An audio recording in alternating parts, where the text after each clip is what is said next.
کہ کبھی کسی دنیا دار کے سامنے ہاتھ نہ پھیلائیں، کبھی کسی سے لالچ وابستہ نہ کریں، خودداری، عزت نفس، قناعت، جو اللہ نے آپ کو دیا اس پر پورے طور پہ راضی رہیں۔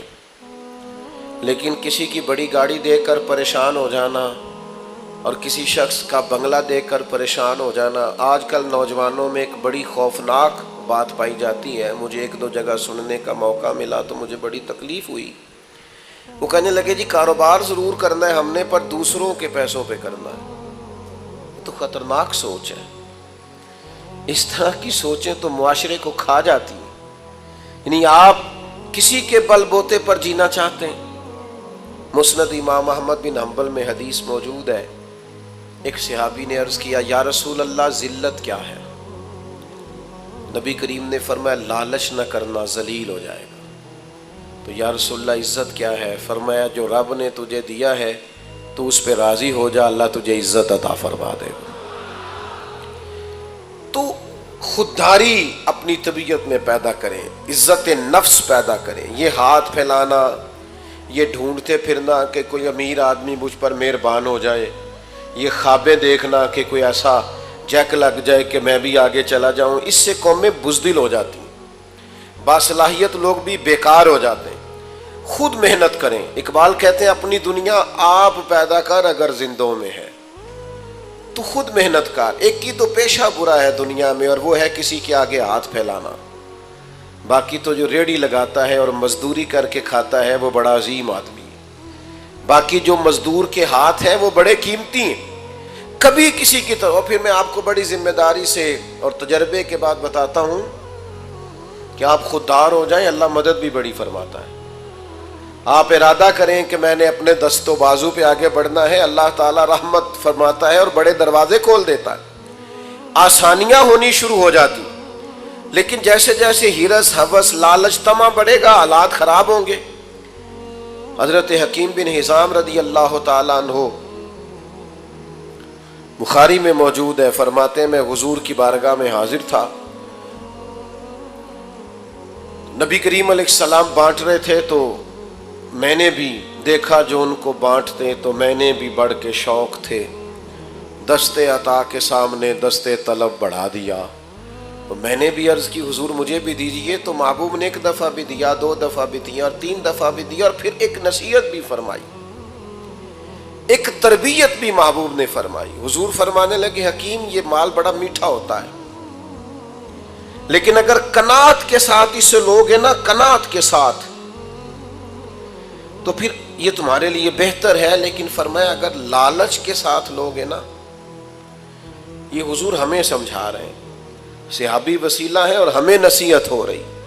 کریم فرمانے لگے اگر اس کو تم لالچ سے لوگے تو فرمایا اس آدمی کی طرح ہو جاؤ گے جو کھانا تو کھاتا ہے پر اس کا پیٹ نہیں بھرتا، وہ بار بار کھاتا ہے، بار بار کھاتا ہے، سہ سہ نفل نمازاں پڑھیاں پر ظالم نفس نہ مردہ ہو، بار بار کھاتا ہے۔ تو جب آپ قناعت کرتے ہیں، اللہ پر بھروسہ کرتے ہیں اور مالک سے طلب کرتے ہیں تو پھر وہ بے حساب دیتا ہے۔ لیکن جب توجہ یہ ہو جائے کہ میں نے کسی دنیا دار سے لینا ہے، فلاں سے حاصل کرنا ہے، حضرت حکیم بن حزام کہتے ہیں محبوب نے کہا میرے ہاتھ پر بیعت کرو کہ کبھی کسی دنیا دار کے آگے ہاتھ نہیں پھیلاؤ گے، بیعت کرو۔ آپ فرماتے میں نے اپنے نبی سے وعدہ کیا، پھر عمر گزر گئی، کبھی کسی دنیا دار کے آگے ہاتھ نہیں پھیلایا، یہاں تک کہ وہ گھوڑے پر بیٹھے ہوتے تھے اور درہ کبھی ہاتھ سے گر جاتا تھا نا تو قریب غلام کھڑا ہوتا تھا تو اسے بھی نہیں فرماتے تھے مجھے اٹھا کے دے دو، خود گھوڑے سے اترتے تھے، خود درہ اٹھاتے تھے۔ خادم کہتا مجھے بتا دیتے میں کر دیتا، فرمایا کیسے بتا دیتے؟ میں نے اپنے نبی سے وعدہ کیا ہے کبھی کسی دنیا دار کے سامنے ہاتھ نہیں پھیلاؤں گا ذات کے لیے۔ حضرت ابو بکر صدیق کے زمانے میں انہیں بلایا گیا اور کہا گیا یہ آپ حصہ لے لیں، تو انہوں نے کہا نا جی، یہ مال غنیمت میں سے بھی میرا حصہ کسی اور کو دے دیں، میں نے حضور سے وعدہ کیا ہے۔ جناب عمر کے زمانے تک ان کا یہی حال رہا، پھر وصال فرمایا۔ تو یاد رکھیے گا جب تک خودداری نہیں نہ پیدا ہوتی، عزت نفس نہیں پیدا ہوتی، اتنی دیر تک آپ اخلاقی بلندی کو پا نہیں سکتے۔ وہ حاتم طائی سے کسی نے کہا تھا کبھی اپنے سے بڑا سخی بھی دیکھا ہے؟ اس نے کہا دیکھا ہے۔ وہ کیسے؟ کہنے لگے میں نے ایک دن سارے شہر کی دعوت پکائی تھی، تو میں نے کہا دیکھوں ذرا سارے لوگ آ گئے کہ کوئی رہ گیا ہے، تو میں چہرے پہ نقاب ڈال کے گیا تو ایک بوڑھا آدمی جنگل میں لکڑیاں کاٹ رہا تھا۔ تو میں نے اسے کہا بزرگوں آپ کو دعوت نہیں ملی آج؟ حاتم طائی کے ہاں دعوت تھی۔ تو کہنے لگا ملی تھی، تو گئے کیوں نہیں؟ تو حاتم کہتے ہیں وہ مجھے کہنے لگا مجھے نا اپنے ہاتھوں کی کمائی کا چسکا لگ گیا ہے۔ کس کمائی کا؟ ہلکا سا بولیے گا۔ اپنے۔ اور نبی پاک علیہ السلام فرماتے ہیں سب سے بہترین کمائی وہ ہے جو بندہ اپنے دو ہاتھوں سے کر کے کھاتا ہے۔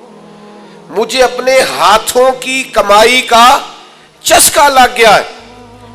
حاتم کہتے ہیں میں بڑا پریشان ہوا کہ کمال ہو گئی یار، مزدور ہو کر دعوت اتنی قیمتی اور یہ گیا نہیں۔ کہتے ہیں میں گھوڑے پہ بیٹھ کے واپس آنے لگا تو پیچھے سے مجھے آواز دی، کہنے لگا یہ 3 دینار میرے بھی لے جانا اور وہاں جو لنگر پکا رہا اسے دے دینا۔ حاتم طائی کو تو ضرورت نہیں، بڑے بڑے اچھے لوگوں نے دعوت پہ آنا ہے، چلو تھوڑا حصہ میرا بھی پڑ جائے گا۔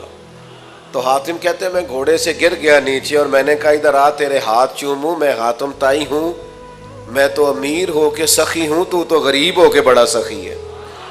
نوجوانوں ہاتھوں کی کمائی، محنت، جد و جہد، یہ سارے بزدل لوگ ڈھونڈا کرتے ہیں۔ وہ ایک شاعر تھے نا، شاعروں سے معذرت کے ساتھ، تو بعض اوقات شعراء کی حالت بھی ایسی ہوتی ہے کہ لوگ 4 پیسے دے جاتے ہیں۔ تو وہ شاعر تھے تو وہ بڑی چادر لپیٹ رکھی تھی، تو کسی ویرانے میں بیٹھے تھے اور بال بکھرے ہوئے تھے۔ سب کی تو خیر یہ کیفیت نہیں ہوتی لیکن بعض کی۔ تو ایک شخص وہاں سے گزرا تو وہ 5 روپے پھینک گیا۔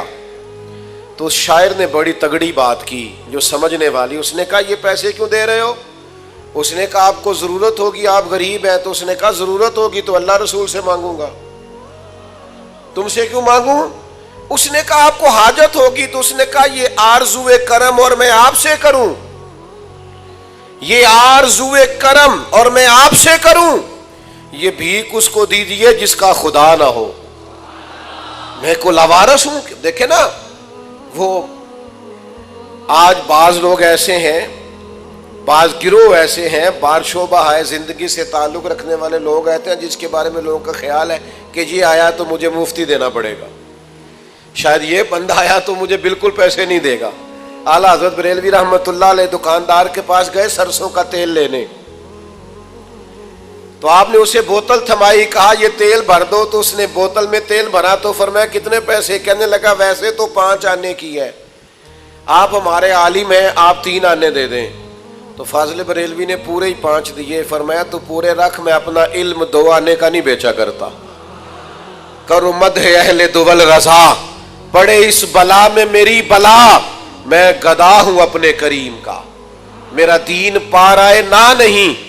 میرے عزیز خودداری، وقار، عزت نفس یہ چھوڑ دیں، ہر وقت اپنے آپ کو مسکین ظاہر کرنا یہ چھوڑ دیں۔ ہر وقت وہ ایک جگہ پہ بٹ رہا تھا کچھ سامان راشن کا، تو میں وہاں سے گاڑی میں گزرا تو میں نے ان لوگوں کو دیکھا کہ وہ لڑ رہے تھے، تو میں نے ایک کو سائیڈ پہ کر کے پوچھا کہ ویسے آپ یہ راشن کتنے دن کھا لیں گے؟ آپ کا کیا خیال ہے ویسے کتنے کو دن؟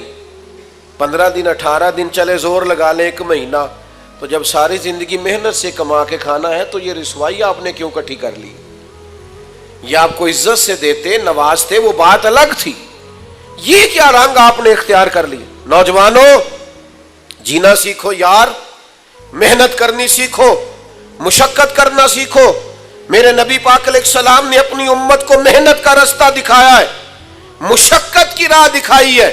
یہ سنو، یہ سیاستہ میں حدیث ہے، ایک نوجوان نے آ کے عرض کیا تھا یا رسول اللہ کچھ دیجئے، تو نبی کریم نے فرمایا تیرے پاس کچھ نہیں؟ اس نے کہا یا رسول اللہ میرے گھر میں 1 کمبل اور 1 پیالہ ہے۔ اتنی بڑی تعداد میں آپ لوگ یہاں موجود ہیں، میں اگر پوچھوں نا آپ سے کہ کوئی اتنا غریب ہے جس کے گھر میں 1 ہی کمبل اور 1 ہی پیالہ ہو تو نہیں ملے گا اس مجمع میں، صرف 1 پیالہ اور 1 کمبل۔ یہ دیکھیں یہ اس کی راس ہے، انویسٹمنٹ ہے۔ حضور نے فرمایا لے کے آ، وہ لے کے آئے۔ اللہ کے رسول صلی اللہ تعالی علیہ وسلم نے بولی لگا دی، کون خریدے گا؟ ایک صحابی نے کہا 1 دینار میں خریدوں گا، ایک نے کہا 2 دینار میں، حضور نے 2 دینار میں بیچ دیا، 2 دینار میں بیچ دیا۔ فرمایا جا 1 دینار کا کھانا لے جا گھر اور 1 دینار کا کلاڑا خرید کے لا۔ وہ کلاڑا خرید کے لایا تو تھا بڑا نصیبوں والا۔ فرماتے ہیں نصیب دیکھو اس کلاڑے کے اندر دستہ نبی پاک نے اپنے دستے مبارک سے لگایا۔ فرمایا جا جا کے جنگل سے لکڑیاں کاٹ، کھا بھی اور کھلا بھی، پہن بھی اور پہنا بھی، اور 15 دن مجھے اس طرح نظر نہ آنا، یعنی فرض نماز کے علاوہ ملاقات نہ کرنا، محنت کر، نکل میدان میں، اٹھ باندھ کمر، کیوں ڈرتا ہے؟ پھر دیکھ خدا کیا کرتا ہے۔ ہمت کریں، جدوجہد کریں، جب آپ ایک قدم اٹھاتے ہیں تو اللہ کی مدد مل جاتی ہے۔ صحابہ فرماتے ہیں وہ 15 دنوں کے بعد آیا نوجوان، تو حضور نے پوچھا اب کیا حال ہے؟ کہنے لگا یا رسول اللہ پہلے 1 پیالہ تھا اب سارے گھر کے برتن بن گئے۔ حضور پہلے 1 بستر تھا اب سارے گھر کے بستر بن گئے۔ تو نبی پاک نے محنت کی طرف لگایا۔ ہمارے نوجوان نا بیچارے وہ ساری زندگی سوچتے رہتے ہیں میری کبھی وہ UK والی خالہ مہربان ہو جائے نا، وہ میرا امریکہ والا ماموں مہربانی کرے، تو آپ پریشان نہ ہو، ماموں کو بھی پتہ ہے آپ کی توجہ اس طرف ہے، ان سے بھی کوئی ہاتھ ملاتا ہے تو انہیں یوں ہی لگتا ہے کہ شاید اس کو بھی مجھ سے لالچ ہے، اس کو بھی وہ بھی بیچارے الجھے ہوئے ہیں، ان چکروں سے باہر کیوں نہ آئے؟ آپ کو پتہ ہے زندگی میں خوش کون ہوتا ہے؟ جو اپنے نصیب سے خوش ہو جاتا ہے، جو خود سے محنت کرتا ہے، جو خود سے جدوجہد کرتا ہے۔ سارے ڈھونڈتے پھرنا، گردن کو جھکا دیتا ہے خیرات کا پتھر، اور جہاں میں مانگنے والوں کے سر کبھی اونچے نہیں ہوتے۔ وہ حضرت حسن بصری رحمۃ اللہ علیہ کے پاس نا ایک نوجوان آیا، اس نے آ کے کہا حضور آج کے بعد میں نے محنت نہیں کرنی۔ فرمایا کیا ہوا؟ کہنے لگا آج میں نے عجیب نظارہ دیکھا ہے، شیر نے شکار کیا ہے اور ایک بکرا اس نے مارا ہے اور آدھے سے زیادہ خود کھایا ہے اور باقی بچا ہوا لے کے پہاڑ پہ چڑھ گیا۔ وہاں ایک اندھی لومڑی بیٹھی تھی، باقی کا شکار اس نے لومڑی کو کھلایا ہے، تو میں سمجھ گیا ہوں جو رب اس اندھی لومڑی کے لیے وہاں بندوبست کرتا ہے نا، بھیجتا ہے، وہ مجھے بھی بھیجے گا، لہذا میں نے کام نہیں کرنا اب۔ تو خواجہ حسن بصری مسکرائے اور بڑا ہی مسکرائے، اور پھر اس بچے پر شفقت کا ہاتھ پھیرا، کہنے لگے پتر کمال ہے نا تیری سوچ، تو نے کہانی میں 2 کردار دیکھے، ایک لومڑی ایک شیر، تو نے لومڑی بننے کا پروگرام بنایا، شیر بننے کا کیوں نہیں بنایا؟ تو شیر بننا، تو شکار کر، خود بھی کھا اور دوسروں کو بھی کھلا، لیکن یہ کیا ذائقہ ہوا کہ بس وہیں گر جانا ہے، اسی طرف ہی صرف آنا ہے۔ ایک تو سچ بولیں، خوددار بنے، اور تیسرا حضور نے ہمیں جو اخلاق سکھایا ہے نا وہ یہ ہے کہ سوچ چھوٹی نہیں رکھنی، کبھی بھی سوچیں بڑی ہونی چاہیے، دائروں میں بند نہ ہو۔ نبی پاک صلی اللہ تعالی علیہ وسلم مخلوق کے رسول بن کے آئے۔ حضور جب بھی بات کرتے تھے عالمی کرتے تھے، نبی کریم جب بھی سوچیں دیتے تھے قومی اور ملی دیتے تھے۔ ہمارا مسئلہ یہ ہے کہ ہماری سوچیں ذاتی ہیں، قومی نہیں، ملی نہیں، عالمی نہیں۔ یعنی جس بندے نے 6 کروڑ کا گھر بنایا ہے نا، وہ 5 لاکھ روپیہ اپنے دروازے میں گلی میں لگانے کو تیار نہیں ہوتا، وہ کہتا ہے جی یہ گھر تو میرا ہے تو گلی سانجھی ہے۔ وہ خدا کے بندے ملی سوچیں پیدا کریں، ملی، قومی۔ بزرگ فرمایا کرتے کہ پڑوسیوں کی آگ کسی وقت اس لیے بھی بجھا دینی چاہیے کہ اگر ان کی نہ بجھائی تو ہمارے گھر بھی آ سکتی۔ آپ دوسروں کا بھلا اس نیت سے کر دیں کہ سوسائٹی میں سکون پیدا ہو، معاشرے میں امن قائم ہوگا۔ ہم کیا کرتے ہیں؟ ہماری سوچیں بڑی ذاتی ہیں اور چھوٹی ہیں، معاف کیجئے گا۔ جب تک سوچیں بڑی نہیں ہوتی، ملی نہیں ہوتی، قومی نہیں ہوتی۔ حضور جب بھی بات کرتے تھے مضبوط بات کرتے تھے، جب بھی بات کرتے بڑی بات کرتے۔ حضور صحابہ کو جب سوچیں دیتے تو بڑی دیتے، امت کو جب پیغام دیتے تو بڑی دیتے۔ حضور دنیا میں پھیلنے کی بات کرتے۔ نبی پاک صلی اللہ تعالی علیہ وسلم ایک سفر سے واپس آئے تو آثار سفر تھے حضور کے وجود نور پر۔ ہم لوگ سفر کرتے رہتے ہیں، میرے جیسے لوگ جو صبح کسی شہر میں ہوتے ہیں، دوپہر کسی شہر میں ہوتے ہیں، جس محبت سے آپ لوگ آئے ہیں نا، تو میں جنوبی پنجاب کی طرف نکلا ہوا تھا ایک دفعہ، تو مجھ سے ایک دوست نے پوچھا کہ یہ ضلع آپ کا ہے؟ میں نے کہا نہیں۔ کہنے لگے کون سا؟ میں نے کہا اب تو یوں لگتا ہے ہر ضلع ہی اپنا ضلع ہے۔ عدم سے لائی ہے ہستی میں آرزو رسول، اور کہاں کہاں لیے پھرتی ہے جستجو رسول۔ تو لگتا ہے ہر ضلع ہی اپنا ہے۔ اس طرح محبت سے والہانہ انداز میں محبوب کے غلام نوازتے ہیں۔ اللہ تعالی ہمارے حال پہ رحم کرے اور ہماری خطاؤں کو معاف کریں۔ جو عرض کرنا چاہتا ہوں اس پر غور فرمائیے گا، سمجھیے گا اس بات کو کہ سفر کرتا ہے نا بندہ، تو سفر کی ایک اپنی تھکان ہوتی، اس کی ایک اپنی، آپ 1 گھنٹے کا سفر کر کے گھر لوٹ آئے تو تھوڑی دیر آرام کرنے کو جی چاہتا ہے۔ سفر ہوتا ہے۔ تو محبوب کئی دنوں کے سفر سے واپس آئے، تو آثار سفر تھے میرے کریم محبوب کی طبیعت پر۔ سیدہ طیبہ طاہرہ مخدومہ کائنات حضرت سیدہ پاک رضی اللہ تعالیٰ عنہ، حضور جب کہیں جاتے تھے تو سب سے آخر میں سیدہ فاطمہ کے ہاں تشریف لے جاتے، واپس آتے تو سب سے پہلے سیدہ کے ہاں تشریف لے کے آتے۔